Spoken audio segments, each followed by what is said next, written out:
Initially, I dreaded teaching this lesson. When you do expositional teaching like we do in here with Luke, going verse by verse, I don't get to pick and choose, because if I were to get to pick and choose, I would not choose this one. This is not one you would hear. And so, in my processing that and dreading it, see, I really feel like when you expositionally teach that God's more in it. I don't get to pick and choose.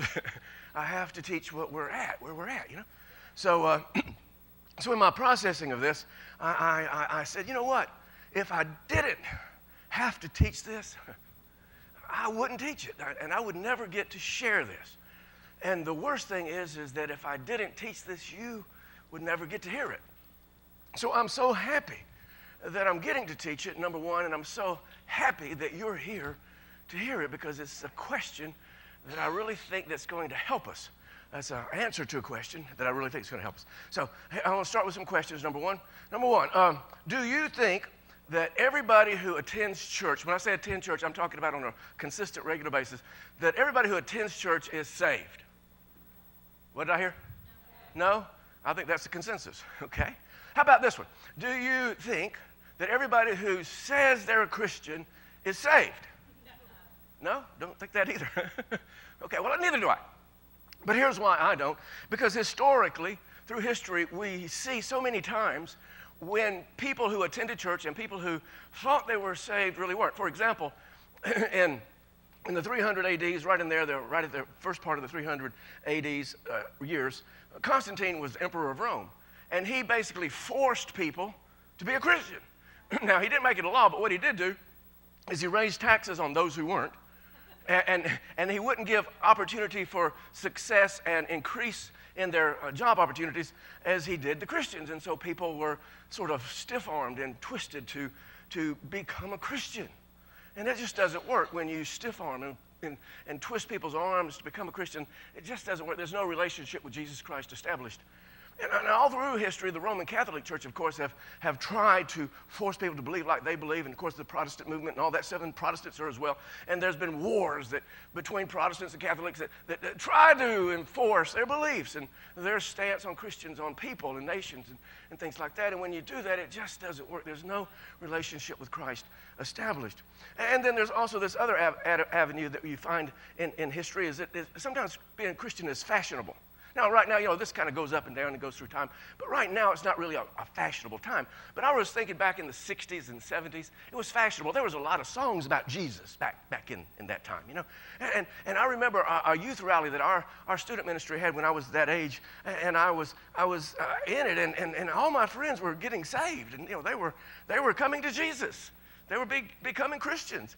And I wasn't. And so to be with my buddies and to do what my friends were doing, I became a Christian too. It didn't last. I never developed a relationship with Jesus then.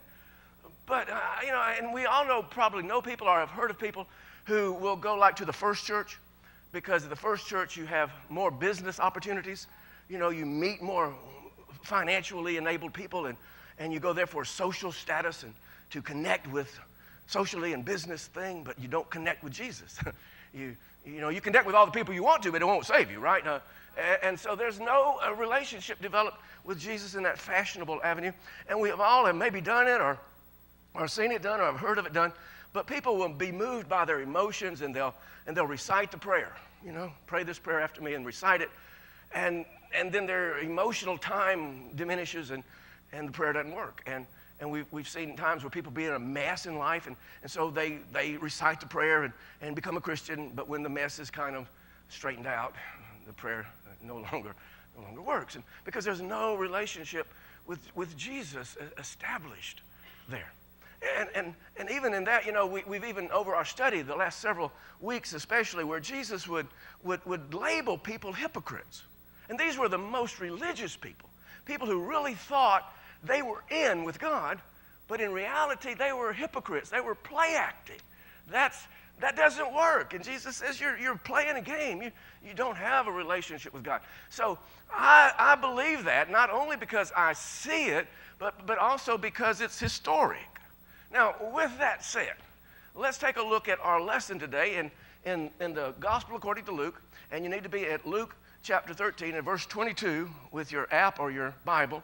And here's what it said in Luke 13:22. It says, "Then Jesus went through the towns and villages, teaching as he made his way to Jerusalem." So only in a few more weeks now he will be executed.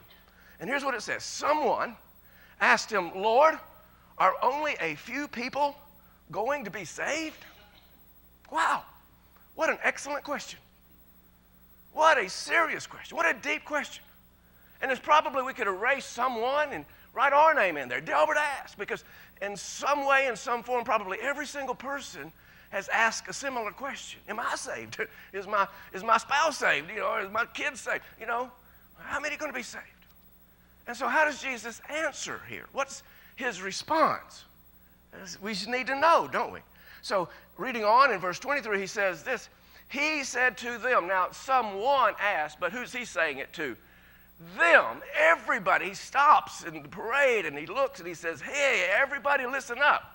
Get in close. I want you to hear this." He said to them, "Make every effort to enter through the narrow door, because many, I tell you, many will try to enter and will not be able to." What does that mean? You're trying to enter, but you're not able. What does that mean? Once the owner of the house gets up and closes the door, you will stand outside knocking and pleading, "Sir, open the door for us." But he'll answer, "I don't know you or where you come from." Then you will say, "Well, we ate and drank with you, and you taught in our streets." But he will reply, "I don't know you, and I don't know where you're coming from. Away from me, all you evildoers." And there will be weeping there, gnashing of teeth, when you see your ancestors, your grandfathers, your relatives, Abraham and Isaac and Jacob and all the prophets in the kingdom of God. Now let me stop here just a second and make sure I say something. He doesn't say heaven in here, and he doesn't say hell in here. But to get to heaven, you've got to go through the kingdom of God. And we know what weeping and gnashing of teeth infer. But you yourselves be thrown out. People will come from east and west, north and south, and take their places at the feast in the kingdom of God. Indeed, there are those who are last who will be first, and first who will be last. Wow. Did he ever answer the guy? It was a pretty simple question, wasn't it? But characteristically of Jesus, he takes a simple question and he makes it complex. I mean, there's a simple yes, there will be few, or no, there will be many. Answer would have sufficed, but that's not what Jesus did, because characteristically, he says a story. He lays out a parable. And as we've studied in the Bible, what a parable means is the word parabole in the Greek, and it's laying alongside. So Jesus lays out this story, and our job is to lay alongside of it and to find ourselves in it. And I think that's why he told stories sometimes, because there wasn't just simple yeses and nos to some complex questions. There's not, because this is so individual, and you need to find your place and evaluate yourself in this story. So I'm thinking about that, I'm thinking, how can I now make this a good sermon? How can I make it so it means something? We just didn't go to church and hear some preaching, but make it so it puts on some flesh, meat, and we get it, How can I engage the people? How can I more engage you into what this is meaning and the magnitude of it? And so I come up with this, and we'll see how it works. I'm not a number person. I'm not a statistic person. They bore me, and I don't want to bore you. But I really want, because this helped me, and I hope it can help you. So I want to put some numbers in here, because this guy asks for numbers. He's asking a question that requires a quantity answer. So I want to put some numbers in this thing. So let's use America, just the United States of America. In the United States of America, there are 315 million people in America. Now, of those, according to statistics, that of those in America, 73 to 76% of the people, like 75% of Americans, say they are Christian. That's what they say. Do you believe that 75% of Americans have a relationship with Jesus Christ, a love relationship, where they serve in the kingdom, where they give in the kingdom, where they worship in the kingdom, and have a love relationship with Jesus Christ. Do you believe that 75% of Americans are really Christians? I don't either. I have problems with those stats and those figures. What that means then is that 230 million Americans are Christian. Okay, that sounds good. But then when you look at it, using the highest of numbers, using the numbers that get the most into heaven or the most into the kingdom of God and gets the fewest into hell, using those numbers, we still come out with this number. 85 million people are gnashing and weeping or heading for hell. Wow. 85 million. That's 6 zeros. Now that alone is staggering. 85 million people alive right this minute, right where we are alive, are doomed for hell. 85 million. Many, he said. But we're not, that's just the good side of it. I mean, that's the most we can get into heaven and the least we can get into hell. Because when we start looking at it differently. I want to bring us to Georgia. In Georgia, there are 10 million people in Georgia. Again, using those stats, and I think probably the stats in Georgia, we would say there were probably more on the average that say they're Christian in Georgia than nationwide.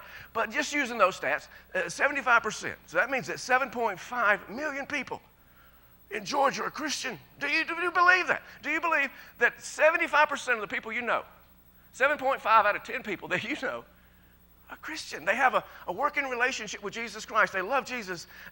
They serve Jesus. They serve in the kingdom. They give in the kingdom. They worship God. Do you believe that? But what that also means, the staggering number, is that 2.5 million of those in Georgia, in our state, are doomed for hell. Many, he says, but that's still the good sign. That's the most we can get in. Now, Jesus, what he says here, it's not going to work that way. There's going to be many, he says, that are trying to get in that aren't. What does that mean? But what does that mean numerically in some kind of quantity? So let's downsize it a little bit. So let's say that 90% of those that say they're Christians are, and 10% will go to hell. 10% of those are deceived, and 10% of those. So then we come out with a different number, and we add more going to heaven to 207,000. But look what goes to hell. From 85 million to 108 million. Wow. People living today.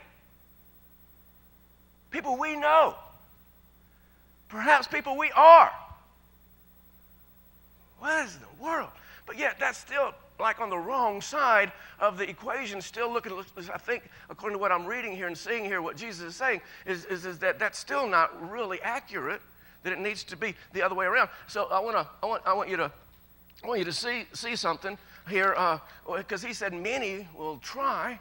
So I want to read that back to you again in Luke 13:24. He says many, and that's the word I want to look at. But he says here, I tell you, will try to enter. What does that mean? We'll try to enter and will not be able to. What does that mean? It means that there are people that are trying something, but it's not working. It means they are trying something, but they're deceived. It means they are trying something, that doing it their way, but it's not going to work out for them. So he says many. I want you to look at this Greek word many. It's the Greek word polos. What it means is many, much, large, great. It really means the most. It means the greatest amount. It means the largest amount. It's going to go, not make it in. It's going to be weeping and gnashing of teeth. So just to get in there somewhere into what Jesus is attempting to lay out there for us to see, getting in there somewhere, let's reverse that for that 10% go in and 90% don't. Now what happens? What if 1 out of 9 are really the ones that are saved? What if the others, the many, the most, the largest amount, are deceived and trying something that's not working? How does this roll out? Well, we're looking at the numbers. That means that 23 million of the 315 million that are in America are saved. And it means that 207 million who think they are saved aren't. They're deceived. They're trying something, but it's not working. But all together in our nation, 292 people, 92 million people that are alive right now, this moment, on our planet, in our nation, are doomed for hell. Whoa! That helps me understand the magnitude of what Jesus is saying. And that's bad. That's really bad. But I want to know about this room. What if only in this room 1 out of 9? That means that 9 out of 10 of it, 1 out of 10, that means that 9 out of 10 of us, we think we're in. We're trying something, but it's not working. Wow. Now, do you think that maybe Jesus was just trying to twist our arm here? You know, he was trying to force us to become a follower of him? Do you think that's maybe what he was doing here? Or was he really trying to lay it out there for us, the magnitude of what he's saying here? See, if it's a parabola, I got to find myself here. Where am I? Am I in the many? Or am I in the one who get in that narrow door? Which one am I? Where do I fit? And that's what each of us have got to evaluate. And that's what we're attempting to do here. And sadly, this isn't the only time that Jesus talked about this.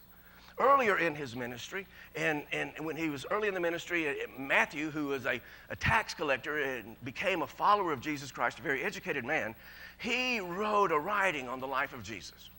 And here is what he wrote, and it's recorded in what we call the Sermon on the Mount. It was earlier in the ministry of Jesus. Right now, he's only weeks before his execution. He taught this previously at the beginning of his ministry. In Matthew chapter 7 and verse 13, it says this. Jesus speaking. He says, enter through the narrow gate. Now, in Luke, it was narrow door. Here it's narrow gate. For wide is the gate and broad is the road that leads to destruction. That's the deceptive way. We're going to try it out. We're going to see if this will work for us. And many, and there's that Greek word again, polos, many, the most, enter through it. But small is the gate. And narrow, there's that word, narrow the road that leads to life. And only what? Only a few. What did that guy ask him to start with, that someone? Will only a few be saved? It's like this guy said, I heard you talking about this once. You know, a long time ago, you were talking about this, and you said that only a few would go in. Is it still that way? Will only a few be saved? Only a few. Wait a minute. Now, nobody told me that. When I signed up for this thing, nobody told me that. They told me if I recited this prayer, that I was in. And that's what they told me. And that I was through the door and in the gate. Whatever had to be done was done. And I recited that prayer. You didn't hear that here. Nobody told you that here. And Jesus certainly didn't tell you that. But that's what we want to say. We want the 90% to go in. We want the 100, all of them, everybody that says they're Christian, we want them to go in. We're in, right? Certainly I'm in. That's what I say, and that's what you say as well. Certainly, I'm in that narrow door. He's talking about all those other hypocrites. He's not talking about this hypocrite. He's talking about all those other hypocrites. Right? He's not talking about my family, my children, my grandchildren. He's not talking about that. He's talking about everybody else. Right? Oh, no, is he? See, it's a parabola. We've got to find it. We've got to evaluate. It's not just a reciting of a prayer. It's not just being religious. There's something else here that we got to see and that we've got to figure it out. I don't want to be in that 298 million. I don't want that. I want to be in the 23. I want on the good side of this thing. So I'm laying it out there. And this is a great day for you to be here. This is a great sermon for me to preach and for you to hear because it's working on me too. So how do we work through this, you see?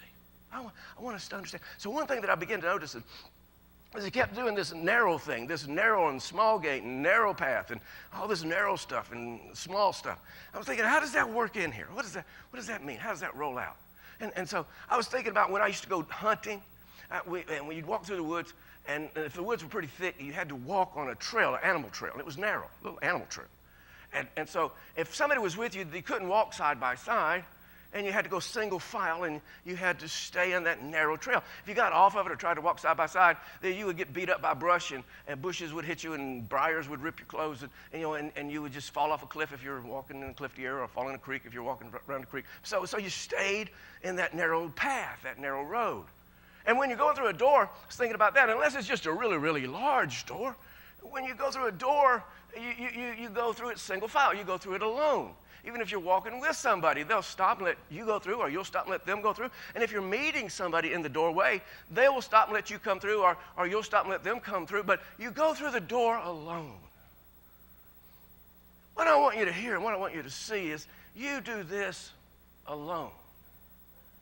You can't depend on anybody else doing this for you. This is something you gotta parabole. This is something you've got to lay out there and find out where you are in this thing. You know, I hope you've recited the prayer, but I hope there's way more to it than that. Right. I want you to find what else is there involved in this thing. What do I need to do? And this is why I'm so glad you're here today. This is why, whether you're a Christ follower, a devoted follower of Jesus Christ, or whether you're just trying to still figure this Christian thing out, I'm so happy that you're here, because you get to hear this and maybe get to help somebody else who's struggling with this same kind of an issue. So what I want to do in the remaining amount of time that we have together today is I want to look at two things, pull out two thoughts from what Jesus says here that I think will help us. At least you will be told some things, two things that you need to do, make sure you're doing in your life. And so I want to look at these two things. And the first thing that I want to do here is where Jesus says, make every effort. I want to look at that word that in the Greek that's translated, make every effort. And the way I want to come about this is look at 4 different translations of the Bible. Now, we use them all around here. I just don't have a favorite. But the NIV is the one we mostly use, because this is just a good translation of the Scriptures. And let's read it first. In Luke 13:24, it says, make every effort. That's what Jesus said. To enter through the narrow door. Because many, Polos, I tell you, will try to enter and will not be able to. Now, the old standard King James Version, let's see what it says. It says, strive. That's the same word, strive to enter in the straight gate. And the New Living Translation, which is a translation, but it's in a more modern language, says, the door to heaven is narrow. Work hard, that's the word. Work hard to get in. And then one more, the Message Bible says it this way, and it's just a way we would basically say things today. Put your mind on your life with God. The way to life, the way to God, is vigorous, there's the word, and requires your total attention. Wow. Put your mind in there. So we've got this make every effort, we've got this strive, we've got this work hard, we've got this put your mind in there, and energy and focus here. Now I want to look at the Greek word here, for it's translated every effort and all those words that we just read about. It's agonized me. No, here's what it means. It means to enter a contest. What? I mean, I'm trying to figure this out, Lord. I mean, a contest? Enter a contest. To contend with adversaries. Not helping me. To fight. But what really helped me was the English word that we get from agonized me. Our English word is agony or agonize. And I'm thinking, agony, agonize, agonizing. Many of you remember a minister that I had here a few times. Big man. He's about this broad, and he stood about this tall, about 6'3", 6'4". And he's a big man. He's big this way and he's big this way. He's big man. And he passed away, but he had such an impact and an influence on my life. He really was the first person who ever really opened up the kingdom of God to me, who really made the Word of God come alive to me. So we had him here. And one of his trips here, he wanted to go to Rock City. So let me tell the story. Don't. You know where we're going. But well, he wanted to go to Rock City, so Lance was here then. So Lance and I loaded him up, and we took him to Rock City. It was on all the roofs of the barns and stuff, see Rock City. So he wanted to see Rock City, so we took him up to Rock City. Now, if you've been there, you know how Rock City is laid out. You got to walk across this rope bridge, right? And this big man, I didn't want to walk across that rope bridge with this man. So Lance and I, we kind of hustled across, and then here he comes, and that bridge is, I think, whoa, man, I'm glad I got to cross this thing. But anyway, so we're walking through Rock City. And we come to this place, and this place is called Fat Man's Squeeze. Right? I'm going to show you a picture. There it is. Now, that even looks smaller than I remember it. It has to be at least this wide. Now, looking at that, it doesn't look even that wide, but it seems that I remember it's about that wide.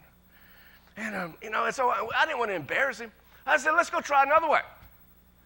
Let's go back. Let's try another way to get around. And he said, no, I want to try to get through. So, I mean, he had made his mind up. That's what he wanted to do. I said, well, okay, but I'm thinking, there ain't no way, buddy, you going through that hole. And what it is, if you've never been there, it's this big rock, and it's got this hewed out little passage through there. It's about that wide, as I recall. So anyway, so I said, okay. So he says, you and Lance go on through. And I wasn't going to go all the way through because I was afraid he's going to get hung up in there, and we're going to have to get rescued to come get him out. So I go in a little ways and wait on him, I'm watching him. And so he starts coming in through, and he has to turn sideways to start with, and he starts pushing through, and he kind of gets hung up a little bit, and he backs out, and he takes his coat off, and he calls me, and so I come back. He said, here, hold my coat. So he gave me his coat, so he pushes in a little bit further, and he still can't make it. So he pushes back out again, and he unbuttons his shirt, and I said, what are you doing? And he said, well, it's tearing my shirt if I push in there on those rocks. And then he unbuckles his belt. I'm thinking, wow, wait a minute. He said, no, I got a big belt buckle on here, and I'm scratching it. And I don't want. So he unstraps his belt and hands that to me. So he's got a T-shirt on, so he just unbuttons his shirt, and he starts going through again. And he's pushing, and he's grunting, and he's inching through that squeeze, that fat man squeeze. And he's grunting, and he sucks his belly in, holds his breath, and he's pushing, and he's agonizing as he worked through, and he's making every effort to get through that squeeze, that narrow little hole through there, and he's working hard, and he's made his mind up, I'm going through here. And so he works his way on through, and about at the end of the thing, so Lance and I are now out of the thing, and a little skinny Lance, he just had no problem for him. I had to kind of turn a little bit, to work my way through. But anyway, he was skinny then. He's not skinny now. But anyway, so we get to the end, and we're just outside of it. So Kelly, he gets to the end, and he kind of gets stuck. And so he really gives it one last big heave-ho, And he comes popping out of there like a cork out of a bottle. He pops out through there, and he just about falls down. But he made it. Now, here's the point in that story, is what is your fat man squeeze? What is there in your life that squeezes your getting to Jesus so tight that unless you unload some baggage, unless you take off some garments that we've picked up during life, some stuff, unless we unstrap some things that have us strapped, unbutton some things that have us buttoned down, unless we agonize and work our way through. And all of us have a little different agony to do. That's why it's so individual. It's like Lance is just kind of just gone. I have to, do a little, but some people have so much flesh they have to deal with, so much baggage, so many things have strapped them down, buttoned them down in life. So it's all a little different for all of us, but I know this one thing about all of us, is that you'll go through there alone. Nobody is going to help you through. You're going to have to agonize, push, work hard to get through it, because if you don't, you won't get to the other side, and you won't have that relationship with Jesus Christ. I know that, that you can't depend on anybody to get you through, but neither can you do this, allow anyone to stop you from going through. See, I tried to stop him. Let's do it another way. Let's try something different. Let's go around it. Let's do it our way. No, I'm going through. What in your life stops you? What is it in your life that needs to get off of you so you can get through and have a relationship with him? What is it that you need to make every effort to get through? What is there that you need to work hard to get through, that you need to strive to get through, that you need to really focus on? What is it that you really need to do so that you can get to that other side and have a relationship with him? What is your fat man squeeze? And that's the first thing I want us to see. The second thing I want us to see is that we have to have a relationship. You must have a relationship with Jesus Christ. Now, this is a lot of places where we kind of lose it, you know, because here's what Jesus says here in this teaching that he does in verses 25 through 27. It says, but he will answer, I don't know you, or where you come from. And then you will say, well, wait. Now, we ate together. I had that cracker and that little thing of juice one time. I did that. And you taught in our streets. I went to that church down there on Main Street. I went there.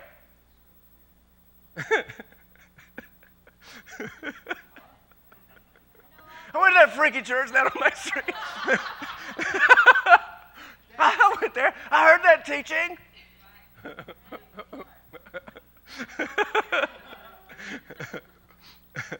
And he says, but I don't know you. And I don't know where you're coming from. I don't know where you come from. Away from me, all you evil doers. What I want you to see is that Jesus must know you. And that's bigger than just, yeah, of course he knows I'm alive, yeah. But he wants to know me. And not only wants to know me, but he wants to know where I live. And he's not talking about my street address. He's talking about my heart address. Where does my heart live? Where do I really live? Where am I from? This is what he's really wanting to know. And we don't want to kind of offer that information. How do we do that? Well, the first thing is he wants to talk to you. He wants to communicate with you. And so he's written all these love letters. It's called the Bible. But it's just a composition of a lot of different writings, and a lot of them are letters, and they're love letters from God to us. And they tell us about him. They tell us what he's done. They tell us what he's doing. They tell us what he wants to do. He writes and he tells us his hope for us and what he wants to happen in our lives. It's love letters. And he wants us to know about him and what he wants.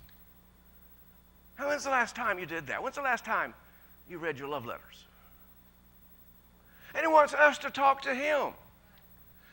In prayer, we're doing the talking, right? In prayer, and we're talking to him. And he wants to hear about our lives, not just our mess-ups, not just the times when we're in a mess and we got to talk to him, but at times in life, he wants to know about our past. He wants to know about what we're going through right now in the present, what we're experiencing, and he wants to know our hopes and our dreams for the future. He wants to share that with us. He wants us to share that with him. When's the last time you spent some time praying and just talking? Not because you were in a mess, or not because you were sick, or not because things were going crazy, but you just loved him. See, if there is no communication, there is no relationship. He wants to have communion with us. Not just a cracker and a drink one time. Listen, he gave it to us so we could have communion. He created it this way. Here's what he said. Do this as often as you will. I'm there all the time. But whenever you will, and remember me. Do this as often as you will in remembrance of me. Think about me when you do it. I want to do it with you. I want to commune with you. So he wants to have that with us as well. And he wants us to sing him love songs. That's what praise is we're telling him how wonderful he is, how amazing he is, and he sings back to us how wonderful we are and how amazing we are and how much he loves us. And we're singing love songs to each other. He wants us to do that. He also, he wants us to have special time, alone time with us. Not where we're, multitasking. Not when we're, well, I got a few minutes here. I'm driving to Chattanooga. I'll just pray. No, you're multitasking. I'm just walking around here. I'll just spend a little time. No, you're walking around. Listen, get alone. I mean, it's kind of called fasting. You fast everything else, and you just have time with him. You set alone time just for him, just to be with him and talk with him and spend time. When's the last time you did that? I'm not talking about going on a 40-day fast. I'm just using that as an example. You put everything else off, and you're just with him. When you've done that. See, all of these things develop a relationship. And if you don't do those with the people that you love, you really don't have a relationship. You might know them, but you don't have that relationship. He doesn't know you. And he doesn't know where your heart really lives. How are you doing there? And then Jesus wound up this teaching with this verse, looking at it in verse 29 of this thing. He climaxes it with this. He says, people will come from east, west, north, and south. And let me work with you here just a little bit. That's a little biblical understanding. See, he's talking to Jews, but he says people. What he's saying here is other people than you. Other people than you are coming, and whenever you read east, west, north, and south in the scriptures, what it's talking about is Gentile nations. Other nations to the east, nations to the west, nations to the north, nations to the south. Gentile nations. So what he's telling these guys is, listen, you guys aren't the only ones here. He says there, north and south will take their places at the feast in the kingdom of God. And indeed, there are those who are last who will be first. Now, did the Jews think they were the first or the last? They thought they were the first. They were the favorites of God. And Jesus said, nope. He goes on. Now, I want to work here just a little bit with us. Who will be last and who will be first, and first who will be last. See, these guys were deceived. They were trying it a different way. They were trying it wrong. They were trying it in a wrong way. And see, there's going to be people in the kingdom of God that I would have never suspected would be there. Because I'm first.